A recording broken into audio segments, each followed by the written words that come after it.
Ladies and gentlemen, welcome back to another video on the Rave Green TV YouTube channel. And it is summertime, and you guys know what summertime means. It means the summer transfer window is open. Obviously, the Club World Cup has long been wrapped up. And of course, we're in MLS play with Leagues Cup as well. And what better time than now to make some summer signings to bolster this roster? Obviously, in the Club World Cup, we've seen in those 3 games that there are some positions that we could use a bit of upgrading in. Obviously, during the MLS season, we've had a few unfortunate events, such as Jordan Morris injured, likely out for the next couple months. Some positions where I feel like maybe we need some more players added to boost some competition, to keep guys from being complacent. So in this video, we're going to talk about some positions that we need and some personal targets that I have for said positions. Now, obviously, do I expect the Sounders to make these moves? Absolutely not. But I am the GM. I am the owner in this video. So I will be doing what Adrian Herrenauer and Craig Weibel cannot. And I want to add something else too. These signings are going to pretty much all be U22 players. Why is that? That's really the only flexibility we have right now. I mean, our 3 DPs are obviously taken. We're kind of maxed out on TAMs a bit. So to really add a player that's super talented is this U22 initiative for this window. So that's going to really be the signings that I'm suggesting for us. They're pretty much all going to be U22, but I do have a special free agent that we could get, and that will be at the end of the video. So let's jump straight into it, attacking the first position of need, left back. Now, obviously, we all know left back, we don't really have much competition. I mean, it's really Nuhu, and then nobody else. I mean, you got Reed Baker Whiting, but he's playing. Are we even sure that's his position? He's kind of just playing there because we don't really know where else to play him.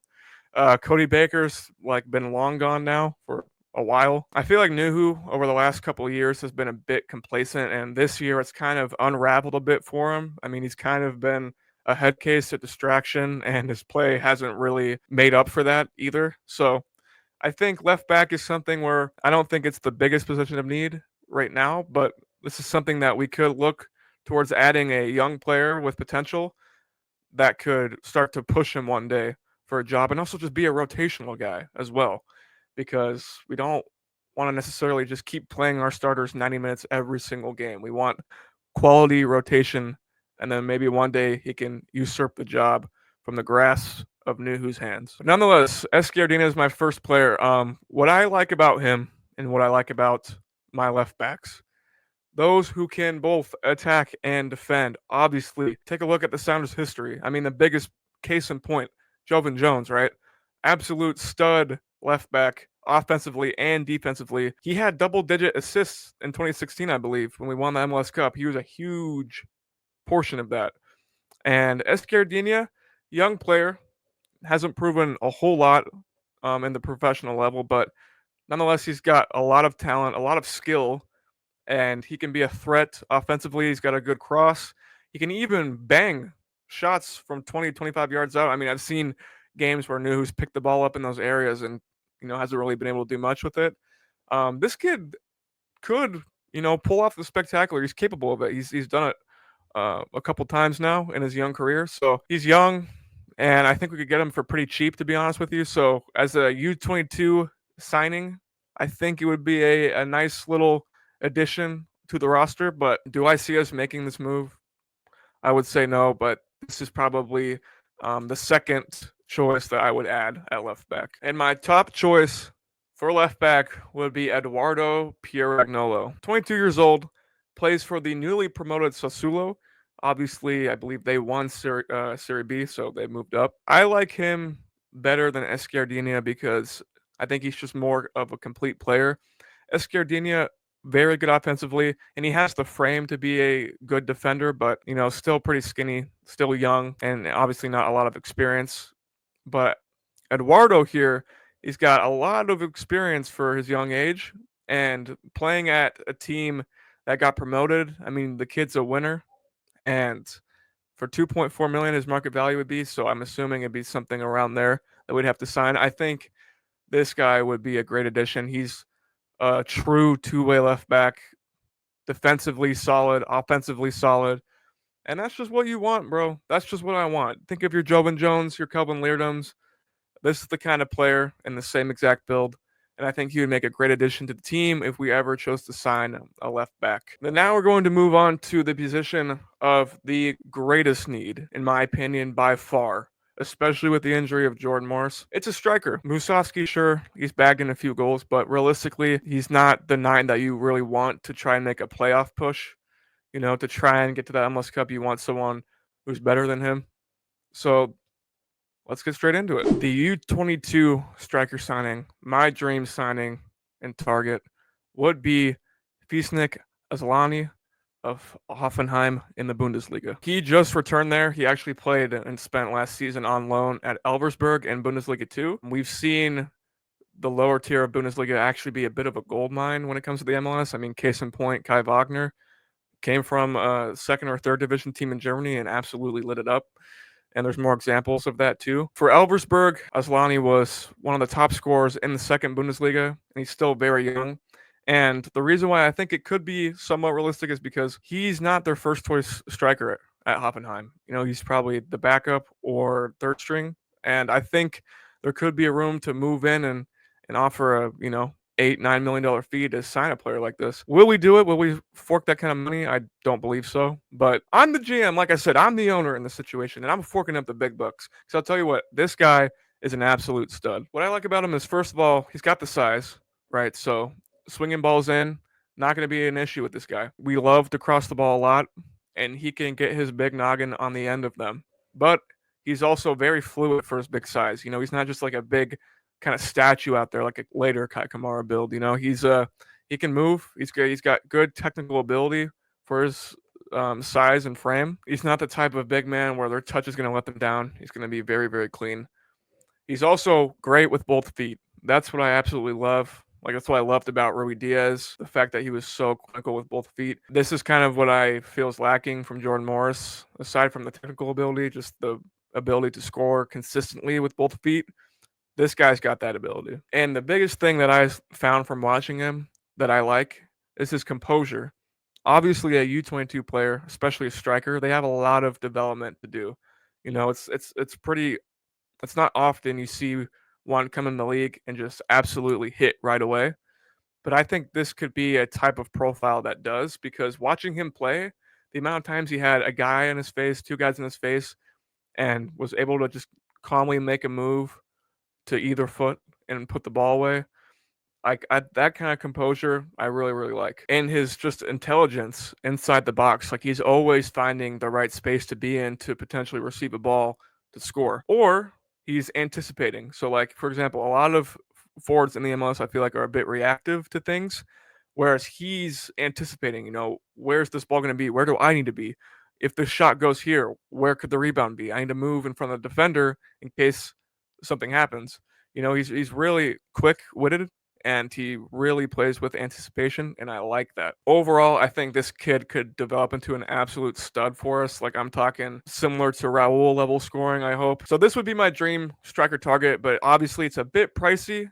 So I'm going to give you now my alternative. My second choice, if we cannot land Asllani, would be Petar Ratkov. He plays for FC Salzburg. Didn't produce at as high of a level, as high of a rate as Asllani did, but I like this kind of profile because for what we like to do, swinging balls into the box, I think he would be a perfect fit. The dude, he doesn't move as fluid as our last target.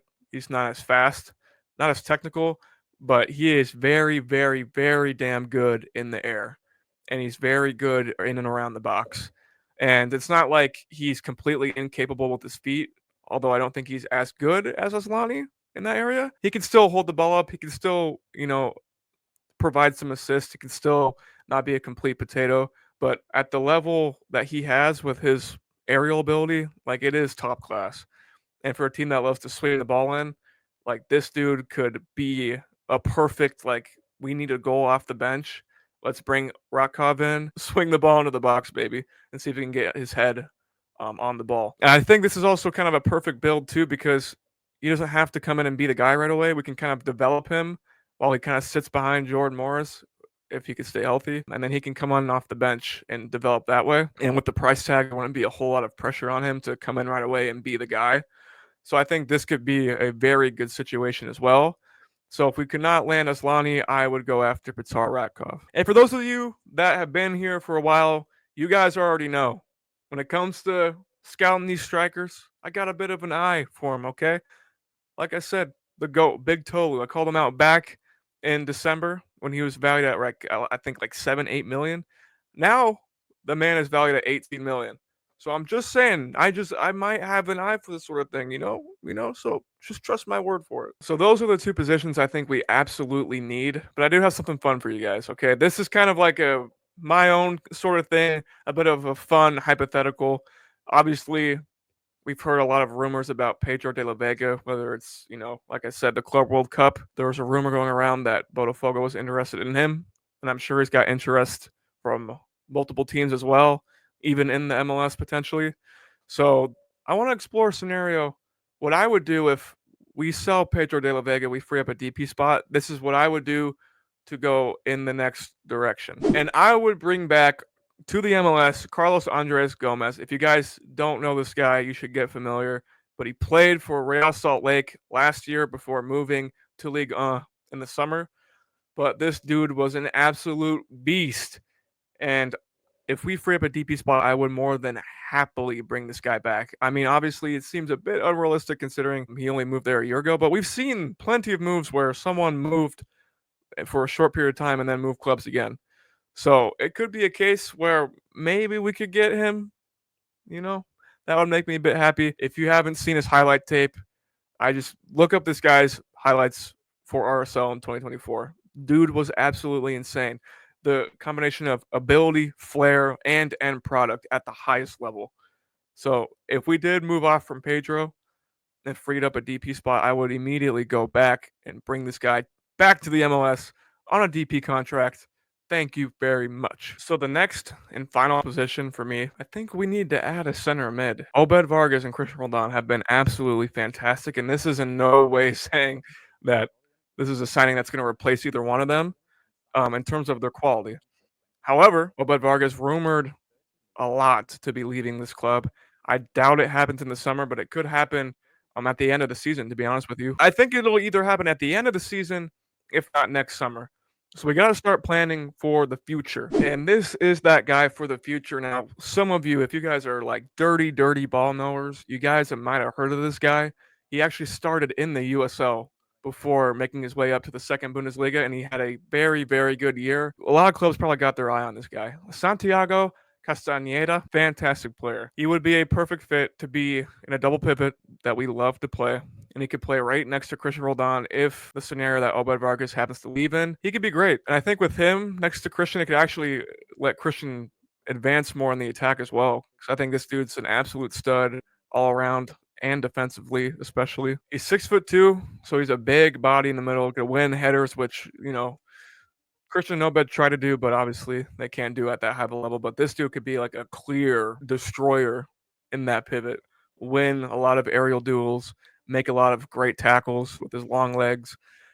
He's also a very talented kid, and he's gotten progressively better. The trajectory for this kid is very, very high, considering he went from the USL as a complete unknown to being a very, very good starter in the second Bundesliga. This dude's value has been on a rise.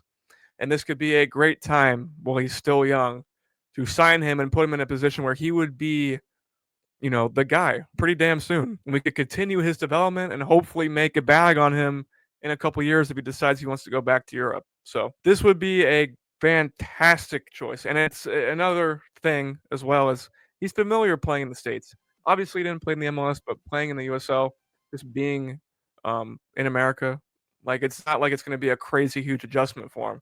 I think that's a bonus as well. And the last player I'd like to talk about is a free agent signing that we could make at the end of the season. A very talented striker who actually played in Seattle for River Plate in the Club World Cup. A player that J. Ross wanted to throw into this video as well, and I think it's a great idea too. Miguel Borja. So very, very quality, proven production that we could get as a free agent, so we're not spending a dime on a transfer fee. A player who's expressed interest in playing in the MLS. I think this could be a good move for us, to be honest with you. If we didn't want to go the U22 route, but we wanted to have production that can compete with Jordan Morris, I think this would be a good signing to do that as well without having to spend any money on a transfer fee. But ladies and gentlemen, that's going to do it. Those are my transfer targets for you guys. The 3 positions of need: left back, center mid, and most importantly, striker. Hope you guys enjoyed the video. If you liked it, please throw a thumbs up, leave a comment on if you agree, disagree, or any suggestions of some players that you think we should look into for you guys. If you have not subscribed already, please subscribe to the channel. Helps out the boys a lot. If you haven't checked out our YouTube membership, I would appreciate that if you did as well. And ladies and gentlemen, I hope you all have a great day.